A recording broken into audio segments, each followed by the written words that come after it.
All right, welcome in, ladies and gentlemen. Absolutely honored, as always, to have you here right now.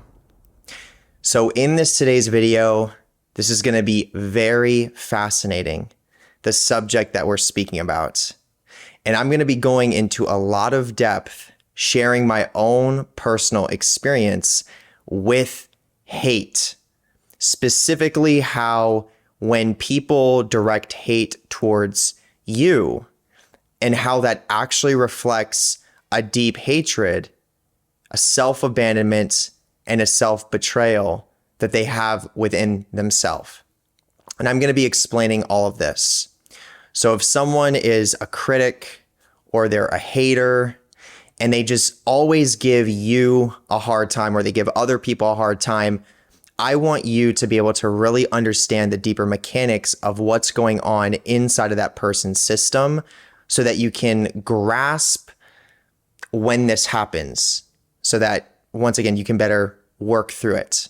Because this can be a really tough thing for a lot of people to go through when someone, maybe it's a coworker, maybe it's a family member, maybe it's someone that was a friend, maybe it's a stranger, maybe it's somebody online that just seems to direct hate towards you when you haven't been doing the same in return. And then you're like, what's going on? Why is this person thinking this about me? Why are they believing this about me? What are the deeper roots behind this? I'm not really sure why it's happening, why this person feels this way. Sometimes it can happen quite suddenly too.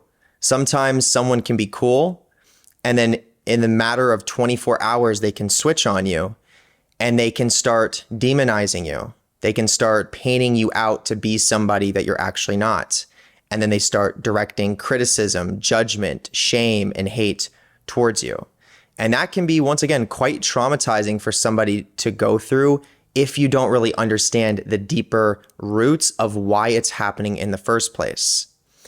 So I have a lot of experience with this subject. So let's go ahead and get into it. So, all right. So just like, the general title of the video, when people hate you, they also hate themselves. That is a very true statement.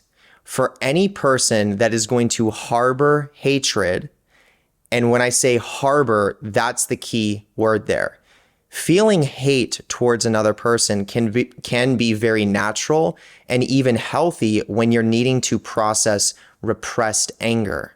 So I'm not saying that feeling hatred for another person is wrong or bad or is even something that you shouldn't do in regards to processing emotions.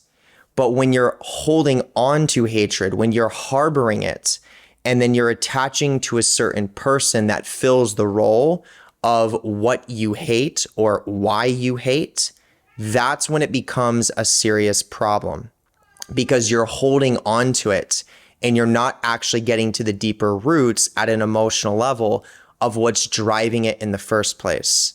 So if we look at the energy of hate, we can always connect that back to anger.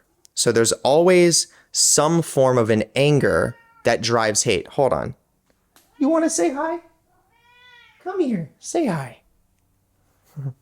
Hannah wants to make a guest appearance. She's so funny. What? You saying hi to everybody? You happy to be here? Yeah?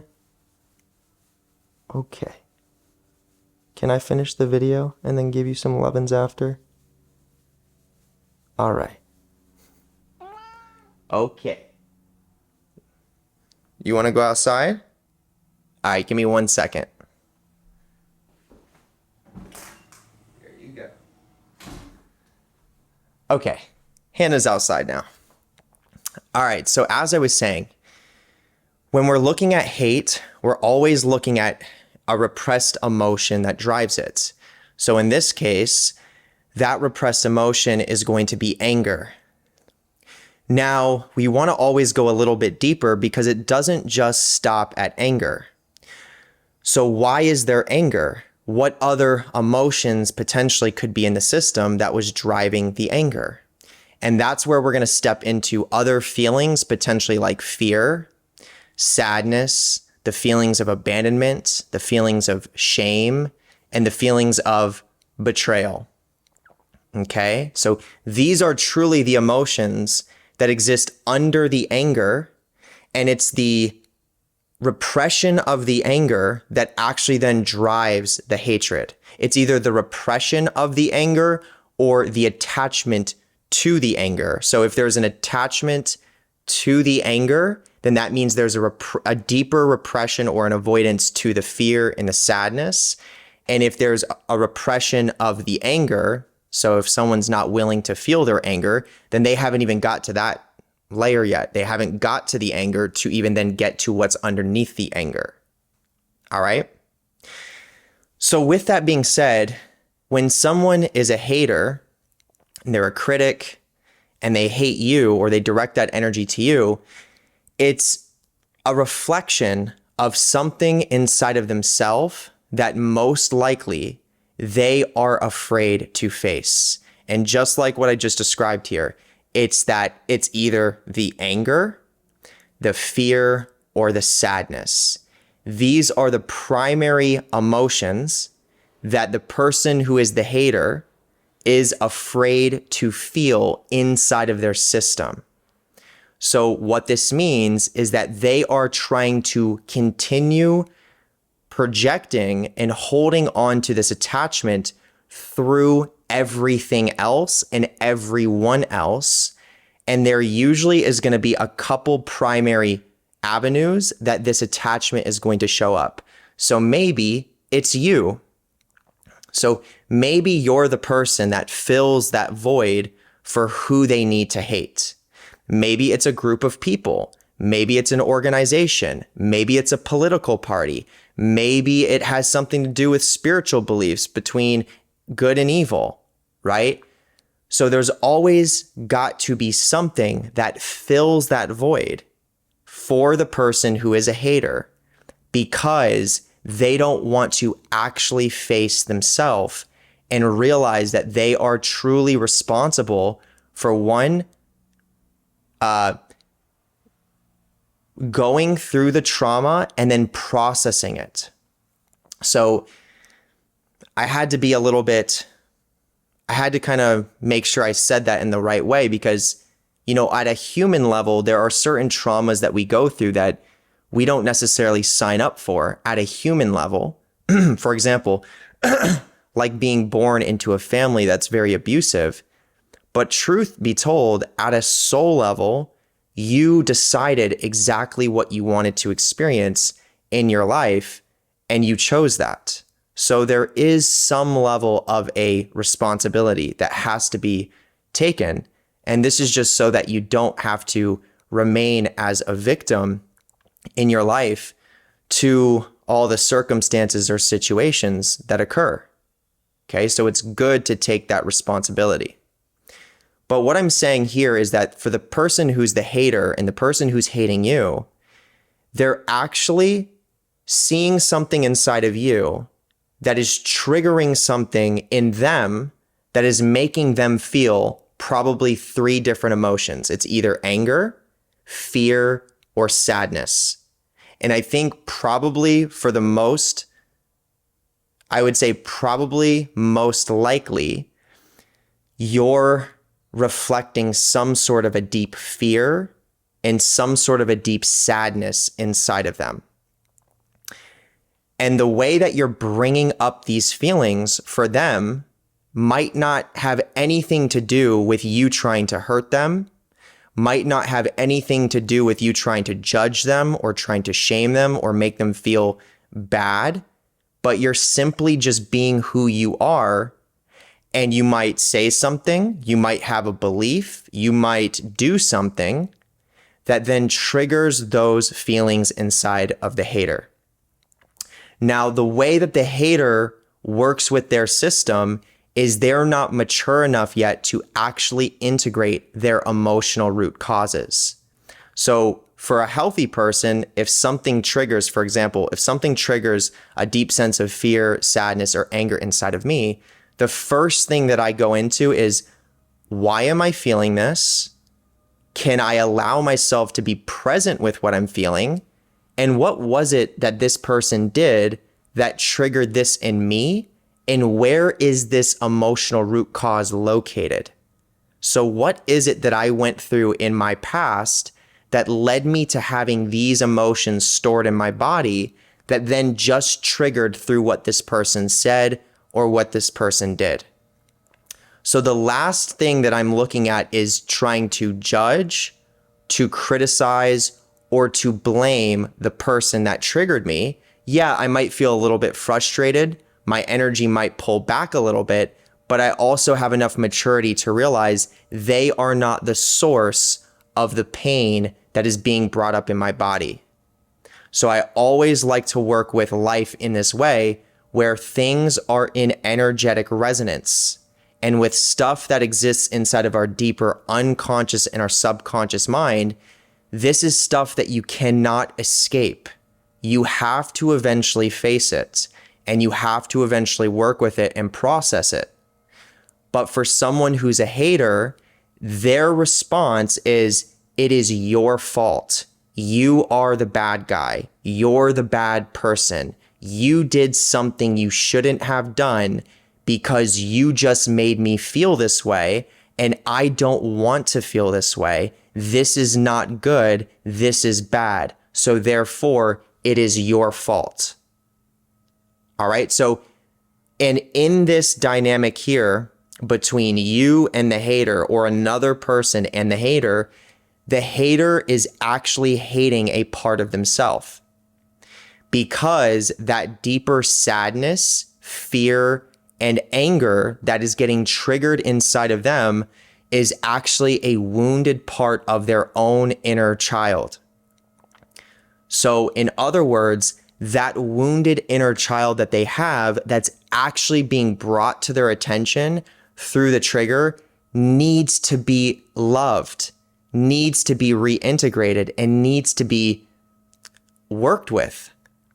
But if the person who's a hater doesn't want to feel those feelings, tries to push them away, tries to avoid them, and then jumps immediately into projecting that level of anger and frustration, hatred, and rage onto another person, then all they're actually doing is they are abandoning and betraying their own inner child parts.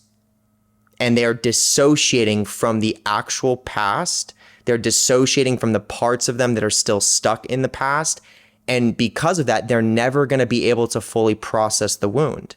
They're never going to be fully able to feel it, accept it, be present with it, and then ultimately release it.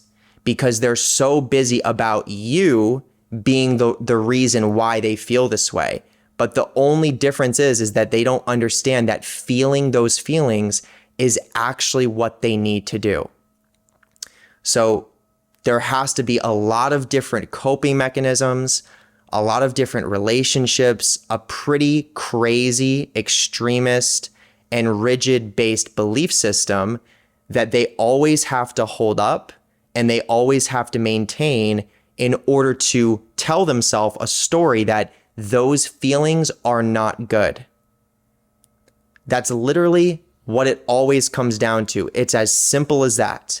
The person who is hating you, assuming that you're coming from a place of just being yourself and you're not actually trying to aggravate, this person, or you're not going after them or whatever, assuming you're just being you and then they're just being a hater. They are always coming from a place of a deep fear of their wounded inner child. And them hating you is you filling that role, filling that void of an original abuser that was in their past. And they are projecting that wound onto you, making you to be the enemy, when in truth, you may not be anything like their original abuser. But the thing is that your authenticity or your truth, you just being you, is triggering the wounds, the feelings, the fear, the sadness, and the anger that their original abuser instilled them with. So that's why they are associating you with the enemy, or they're associating you with a bad person, because you're making them feel the same way that an original abuser made them feel. And because of their original abuse and how they internalized it, they never understood how to actually process that original trauma. So they didn't have that education, they didn't have that maturity, and they definitely didn't have any form of support and guidance on how to heal this. So that's where it gets quite sad. And I have a lot of compassion for people that are criticizers, that are haters and are judgers, because I know in order to be that type of person, you have to be going through a lot of internal disconnect, and you have to be harboring a lot of pain and consistently exerting tons of time and energy just to keep yourself above the surface. Okay, so once again, they don't know how to process those wounds. They're not mature enough to be able to understand that. So then you fill that gap and then they hate you.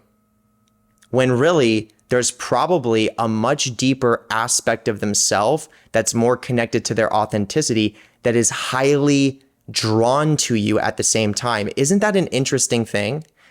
It's like, especially for someone who's, a content creator on YouTube and is out in the public, it has always fascinated me how I've dealt with all of these different haters throughout my life and throughout my process, and they find a way to just find me. It's like, I'm not going to them. I'm not going to their channels. I'm not going to their face. I'm not going to them in real life and actively saying or doing anything that's meant to inherently hurt them. Somehow they always find a way to come to me and then speak how they feel and then say what they want to say and be quite criticizing and be quite judgmental and be quite, in many ways, immature. But that has always fascinated me, because it's like, why do you feel with your time and energy that you want to come to me, come to my channel, come to my videos, come to my space, and then tell me how you feel? I didn't ask for that. But this is something that you want to communicate. And then obviously there's got to be some sort of a resonance between me and you. So I can take responsibility for that, and I can get curious about what is this deeper resonance. And that's one thing that has always fascinated me with this whole hater process. But then to realize that they are drawn to me because I'm also reflecting that core wound inside of themselves that they don't want to face, they don't want to feel. So there's like a deeper part of them that's like, hey, help me see this, help me go into this. But on the surface, they're just like, I hate you, you're evil, you're a bad person, you're never like, you're doing the wrong thing, etc. And it just comes out that way. But there's a deeper subconscious communication that's really going on. So when you can understand your haters from this new perspective, it gives you a whole new way to actually work with them and to be able to have boundaries with them and also let them go from your life. So let me explain some of the primary things that I've noticed when dealing with haters in my personal life. Okay, so once again, as you can imagine, I've been somebody who has made content publicly for, I want to say, almost 10 years now. So I have received my fair share of hate from all different walks of life, from all different kinds of people, over and over and over and over again. Some seasons less, other seasons a lot more, okay? I've received hate from people that I've really loved and that I've really cared about. And there is a common underlying factor that I've almost seen from every single hater that I've ever dealt with. And this is what I want you to know. That undertone common factor is a belief system that has some sort of good against evil. every single person that I've received some level of hate with, that I knew so I could understand more of their background, not just like a stranger hating on me, but every single person that I have personally knew that has ended up being a hater towards me, even though that was never my intentions. It was never my intentions to hurt them. It was never my intentions to go into conflict. But the people that I have known that have kind of just in some ways switched and just started directing a lot of hate towards me, every single one of them had a deeper subconscious or conscious belief that this is good and this is evil. So in other words, they had a filter of reality where there was good and there was evil. There was the bad guys and then there was the good guys, and every single one of them personally identifies with the good guy. So it's so fascinating, but this is a thing that I've seen happen over and over and over again. So this type of person is in a constant war, and they are in a constant battle and an inner conflict with themselves, because everything that they are deeming as evil, as bad and wrong, not saying that there's not such thing as morals and there's not such thing as the right decision and the wrong decision. I do believe that, but I also believe it can be quite damaging to identify and filter reality through this lens of good and evil, because that's black and white thinking. That's forgetting that pure essence that exists inside of every single one of us. It's the trauma that causes us to make poor choices. And who's to say that a person's poor choice isn't what they need to experience right now in order to learn a deeper lesson and then course correct? From what I've learned in my life, every single catalyst that I've been through has gotten me more aligned and more congruent with my own authentic self. So yeah, that's my point. But every single person that has that filter on reality, where there has to be the good guys and there has to be the bad guys and there has to be the good against the evil, they are in a consistent state of fighting against their own trauma.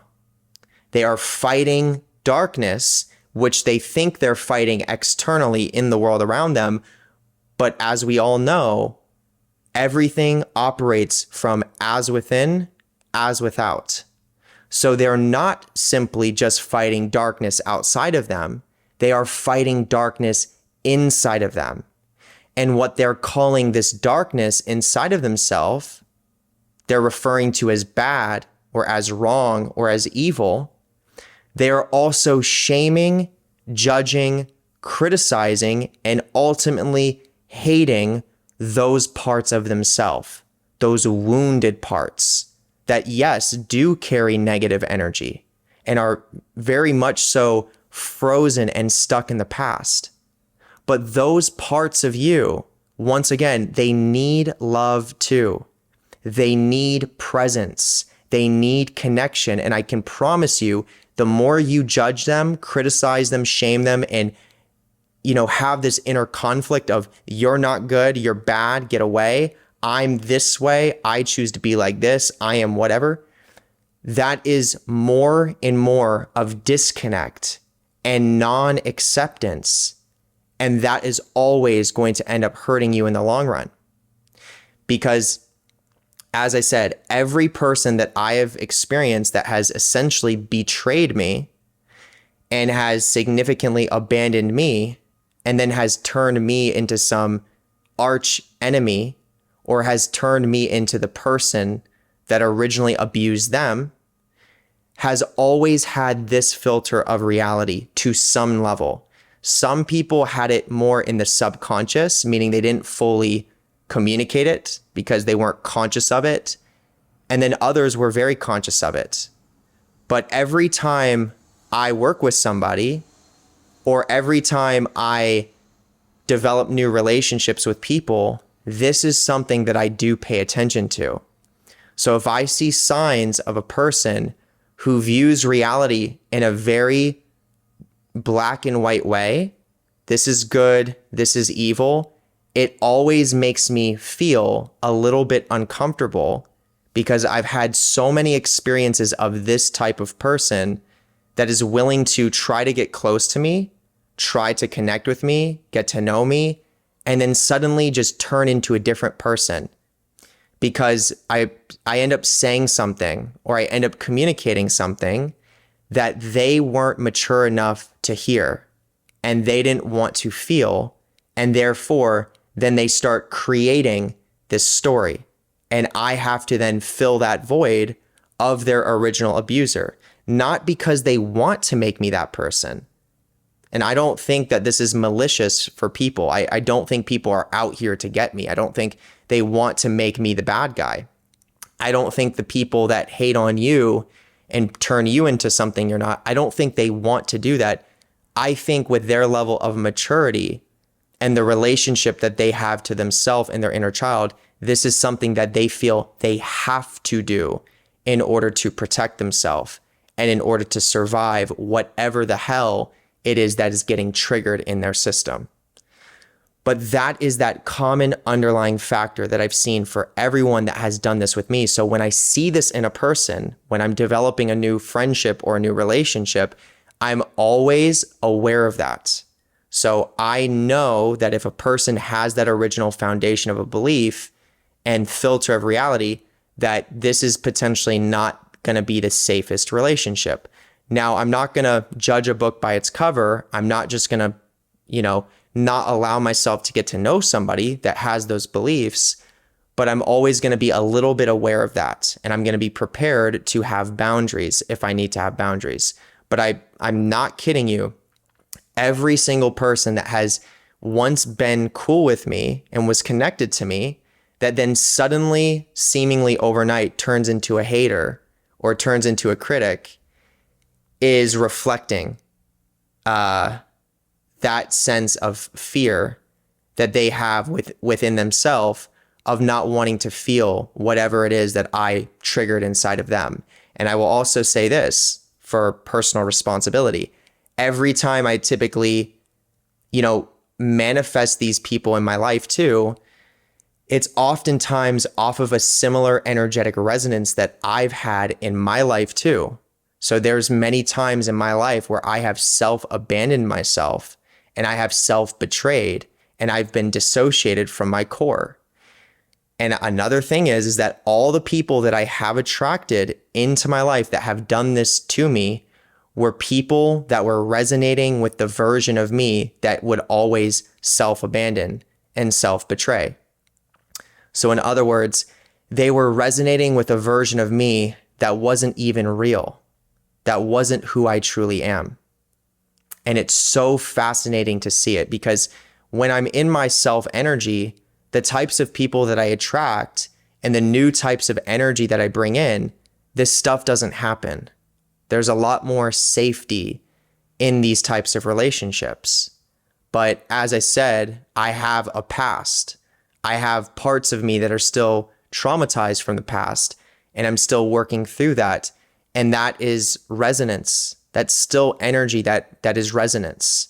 So sometimes I might attract somebody that's actually from my past that I haven't spoken to in a long time that then wants to get really close with me. It's always them. It's always another person reaching out to me, wanting to get close with me. And then we end up connecting. And then I start to notice some of those red flags. And then I just am being myself. And then I guess I say something. It's so crazy. A lot of the times when this happens, it comes out of complete left field because once again, I'm just being me.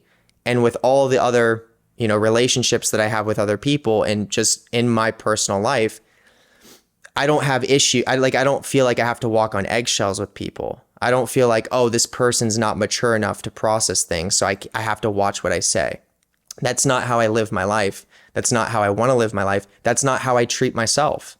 I'm willing to use fear as a compass and process things that are uncomfortable. So whenever I say something that triggers that person, it seemingly to me comes out of complete left field. I'm like, what are you talking about? What did I say? I'm a little bit confused. And then they usually send me some sort of a message. You this and that, you are basically kind of like painting me out to be this evil person. Like I'm actively trying to attack them, or I'm actively trying to hurt them and actively trying to hurt other people. A lot of the people that do this with me, they have like a hero complex. So they feel responsible to protect and to save other people, even if they don't know these people, because that's another one of their protective mechanisms to make them feel not so unworthy and not so shameful. So it's just a lot of incongruent, a lot of not healthy energy, but this is just what I've noticed in my personal life.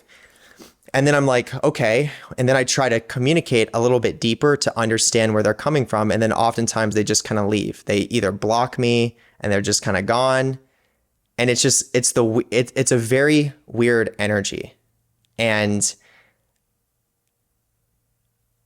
it's clear to see that something's very off about it. And it doesn't feel good. But what does feel good about it is when you get to see the truth and you get to realize what kind of person that is, and you're not under the illusion of who you want them to be or who you think they are. And then you get to just have your boundary with them and then let them leave. So if anyone, for example, if anyone does that with me and they just kind of switch up and they're not willing to take responsibility for their own process, I have a boundary with them. If they're willing to like communicate a little bit longer with me before they just block me and then demonize me and leave, I will end up communicating a boundary with them. And if they're unwilling to work with the boundary, then it just, as an adult, I just take a step back and I let them know, hey, I need to take a step back from our relationship because this is obviously not healthy anymore. And I will share why I believe that and what I think. But it usually never gets that point, most of the times before I can even get my boundary out, they're already gone. It's just usually whatever I say that triggers them, they just unload and then they dip. They abandon. And then it's like, okay. But then it feels good because now I can still have my boundary and I can say, I now know who this person is and I can block them. I don't need to invite them back into my life. And there's a very freeing sense from this. There's a very freeing energy of like, wow, this person is now out of my life. I don't have to deal with them anymore. And what you'll also notice when it comes to these people that are haters, since they're harboring a lot of that negative energy in their own body, they are also channels to bring negative energy into your life. So there's been many times, this is another common thing that I've seen with people that behave this way. They will act like they're my friend. They will try to get really close to me. They oftentimes have these really outlandish fantasies, actually, of what me and their relationship is. A lot of them will say things like, our destinies are intertwined. We're meant to be friends forever. You're like a divine person in my life, yada, yada, yada, which is also a red flag for me when I see that. But they will also, like, little things will happen where they will say, oh, this person said this about you and I just want to let you know. So it's like they become this kind of like middleman. And look, it's okay to communicate. If you're someone that's a real friend, it's okay to let your friend know, if someone's talking crap behind your back, like, here, I want to tell you. But this is different. When a hater does it, they're coming from a place of not trying to make you aware. They're coming from a place of wanting you to feel the same shame and judgment that they feel in their system that they don't want to be with. So this is, once again, a very common pattern that I've seen with every single one of these people that have done this in my life, is they will say something along the lines of, oh, I spoke to this person. They'll never name the person. I spoke to this person. This person said this about you. And I just want to let you know because I'm your friend. And what's your thoughts? So they're never supportive. They're never like, like real friends, they stand their ground and they have your back. A real friend would hold another person accountable if someone came to them and was talking crap about you. But with these people that are more in that hater identity, they are feeding off of that. I don't know if that's the right word I want to use. It's not necessarily that they're feeding off of it, but there's a deep fear that they have to you. Because remember, you being you reflects what they're afraid to feel. So they're wanting to somewhat lower you down and then get you to be in resonance with them so that they can feel safer with you. But what they don't know is that them lowering you down is not good for your evolution and not good for your development. And it's actually quite a negative thing to do to another person. It's very manipulative and it's very controlling. But a lot of people who are haters don't often know that. They actually think what they're doing is the right thing because it's their own protective response. So they're trying to lower you down by feeding this, like dripping in this negative energy of what other people are saying. They basically do things that are designed and intended to make you feel ashamed, afraid, and sad. Because literally it's the exact wounds that they're feeling. And what they want you to do is they want you to repress those feelings and basically side with them or better agree with them in whatever belief systems they have, whatever fantasies they create, whatever ideologies they have, because they want to resonate with you. Like the person who hates you wants to be your friend. This is very true. They want to know you. They want to deeply connect with you, but they don't have the maturity yet to do it. And that's how they protect themselves, is they have to lower you down to their resonance so that they can actually become a friend. But obviously, if you're really honoring your process and your healing, you don't have time to get to anybody else's level. You don't have time to, walk on eggshells and be in relationships with people that are not mature, that are not willing to do the work. But that was another very common pattern that I've seen with these people over and over and over again. It's always someone saying negative stuff about you. I'm your friend, so I just want you to know about it. And then they keep doing it over and over again. So it's like my whole life can be harmonious. Everything can be fine. And all my other relationships, all my other connections, everything's working out. Everything's, going through its process. And then I have this one friend that just always tells me, oh, there's this person that's talking shit about you. There's this person that thinks you did this to them. There's this person that this and that and this. And then at a certain point, it's like, okay, I hear you. I understand. This is like the 5th time you've told me this. At what point are you going to tell them that that's not who I am and that's not what I do? And why do you always feel the need to tell me this? I don't understand that. If you're my friend, why do you keep feeling the need as if you're questioning my intentions?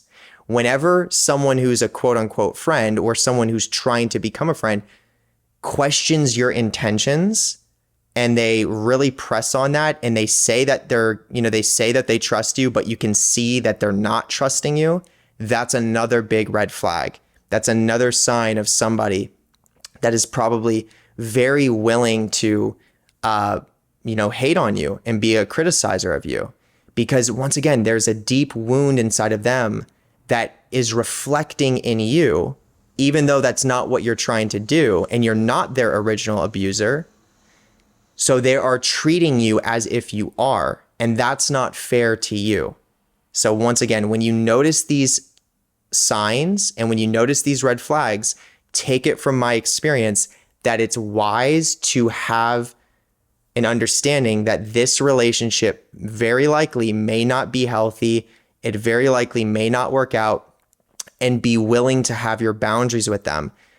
For me, just being my authentic self every single time has cleared that energy from my life. As I said, most of them don't even get a chance for me to address them. They get triggered, they feel a certain way, they tell me how they feel. I'm this evil person, I'm this, that, and then they block me or they just leave. That's the power of being who you actually are. Because at the end of the day, I know who I am, and I know that I am none of those things. And yeah, it can be hurtful to have somebody that you once cared about say those things to you, or even hurtful for a stranger to say those things.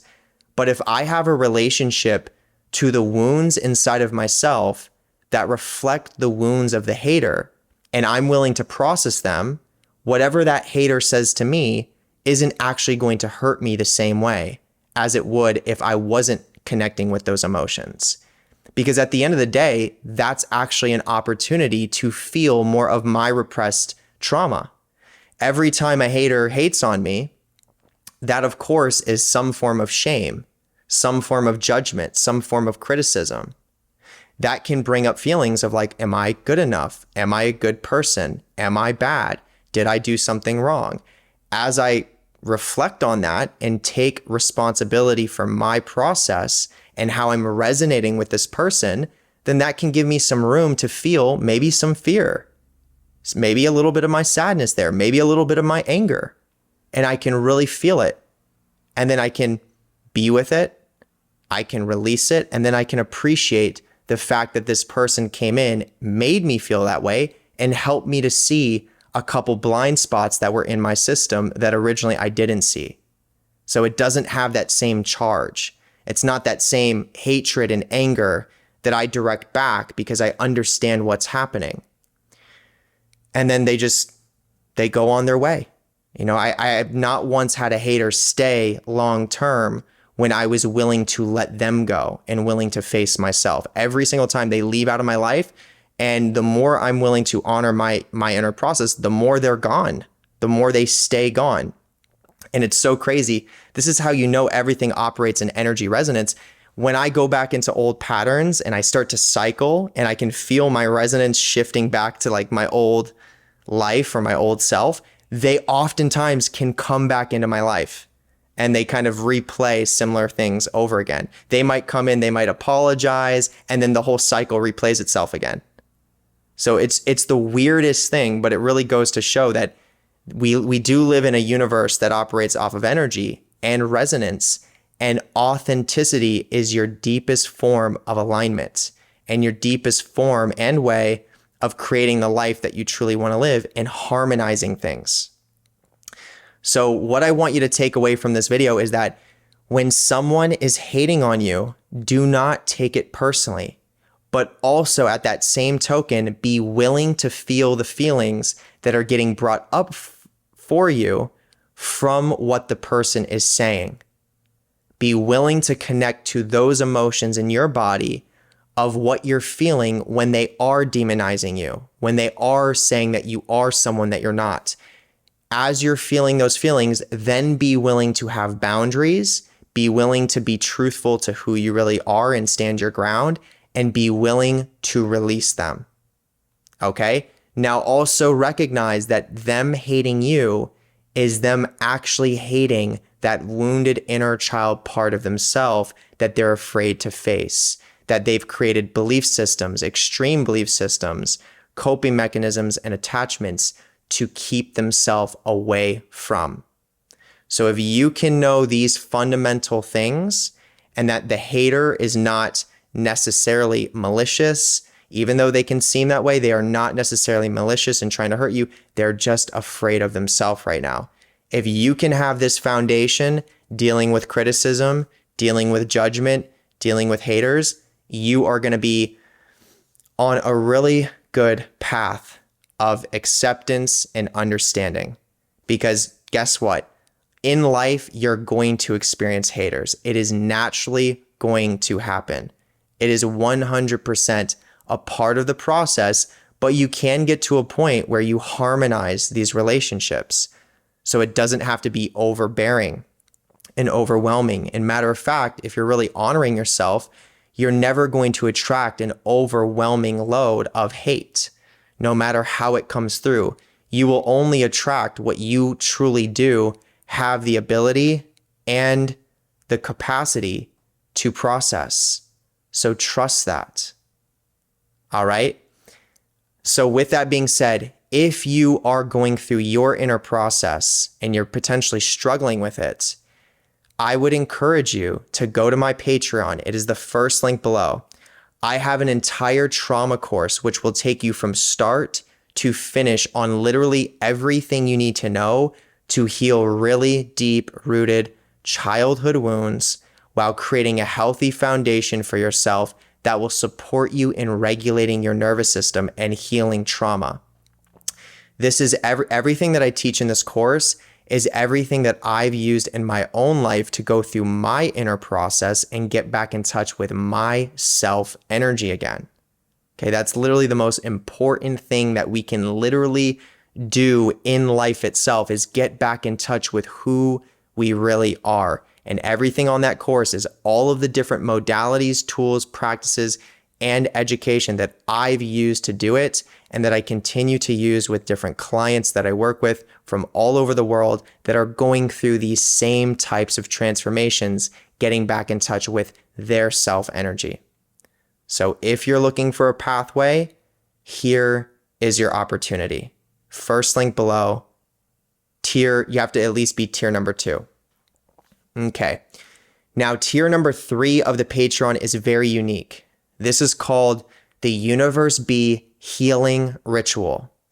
This is a ritual that I do on the 29th of every month, and it's designed to be a remote energy transfer from me to you that's meant to surface trapped trauma that's currently in your body, bring it to the forefront of your conscious awareness so that you can start working with it. You can start feeling through it, accepting it again, processing it, and then ultimately releasing it from your system.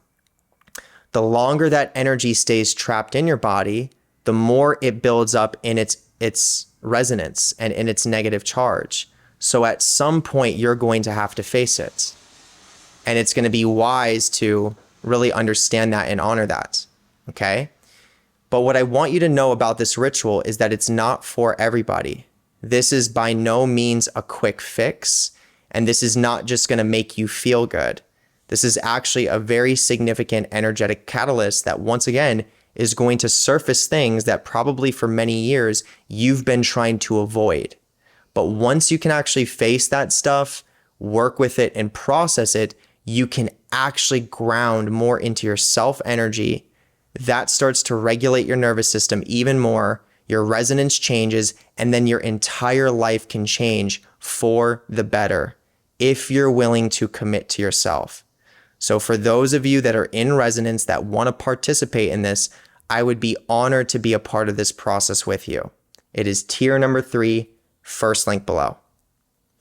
Now at the second link, this is where you can book one-on-one calls or you can book mentorships with me. This is the most intimate yet powerful way to personally work together. And I would be honored to be able to be a part of your process in that deeper way. So second link below. Then the final link is the YouTube memberships. Become a YouTube member and you're going to get special recognition when I'm doing things like live streams. So I would love to have you there as well. All right. So with that being said, I'm going to wrap it up here. I hope you all have a wonderful rest of the day or night wherever you are. And I will see you in the next video. Later.